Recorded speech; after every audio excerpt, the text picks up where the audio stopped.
বিশ্বের বিভিন্ন প্রান্তে আবারও মাথাচাড়া দিয়ে উঠছে প্রাণঘাতী ইবোলা ভাইরাস। করোনা মহামারীর ক্ষত শুকাতে না শুকাতেই এরই মধ্যে নতুন করে আতঙ্ক ছড়াচ্ছে এই জটিল ভাইরাস। আর সেই ঝুঁকি এড়াতে কঠোর পদক্ষেপ নিয়েছে Saudi Arab. Democratic Republic of Congo, Uganda এবং দক্ষিণ সুদানের নাগরিকদের জন্য জারি করা হয়েছে ভ্রমণ নিষেধাজ্ঞা। একই সঙ্গে স্থগিত করা হয়েছে ভিসা ইস্যুও। কেন নেওয়া হলো এই সিদ্ধান্ত? ইবোলার ঝুঁকি কতটা ভয়াবহ, আর কি বলছে সৌদি কর্তৃপক্ষ?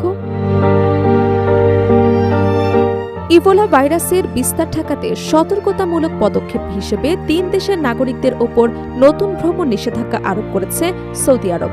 দেশটির পাবলিক হেলথ অথরিটি ওয়াকাআ জানিয়েছে, Democratic Republic of Congo, Uganda এবং দক্ষিণ সুদান থেকে আগত ভ্রমণকারীদের জন্য আপাতত ভিসা প্রদান এবং সৌদিতে প্রবেশ স্থগিত রাখা হয়েছে।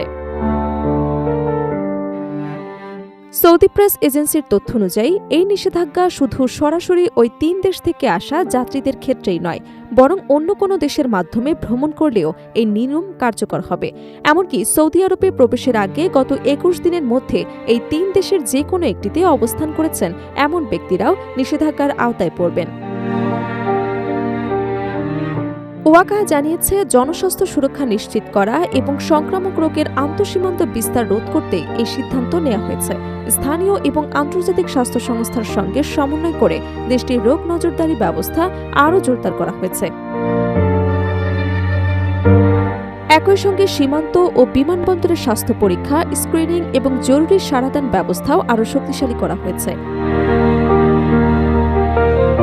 শুধু আক্রান্ত ৩ দেশ নয়, তাদের প্রতিবেশী দেশগুলো থেকে আসা ভ্রমণকারীদের ক্ষেত্রেও বাড়তি সতর্কতা অবলম্বন করছে সৌদি কর্তৃপক্ষ। সম্ভাব্য ঝুঁকি মোকাবিলায় প্রতিটি প্রবেশ পথে বিশেষ স্বাস্থ্য পর্যবেক্ষণ চালানো হচ্ছে, যাতে কোনো সংক্রমিত ব্যক্তি অজান্তেই দেশে প্রবেশ করতে না পারে। তবে সৌদি কর্তৃপক্ষ আশ্বস্ত করে জানিয়েছে, বর্তমানে দেশটির সামগ্রিক জনস্বাস্থ্য পরিস্থিতি স্থিতিশীল রয়েছে। নতুন এই পদক্ষেপ কার্যকর হবার পর এখন পর্যন্ত কোনো ইবোলা সন্দেহভাজন রোগী শনাক্ত হয়নি। তবু সম্ভাব্য যে কোনো পরিস্থিতি মোকাবিলায় প্রয়োজনীয় প্রস্তুতি সম্পন্ন রয়েছে বলে জানিয়েছে ওয়াকাআ। বিশেষজ্ঞদের মতে, করোনা মহামারীর অভিজ্ঞতার পর সংক্রামক রোগ মোকাবিলায় অধিকাংশ দেশই এখন আগাম সতর্কতাকেই সবচেয়ে কার্যকর কৌশল হিসেবে বিবেচনা করছে। আর সেই নীতির অংশ হিসেবে ইবোলার বিস্তার ঠেকাতে এবার কঠোর অবস্থান নিয়েছে সৌদি আরব।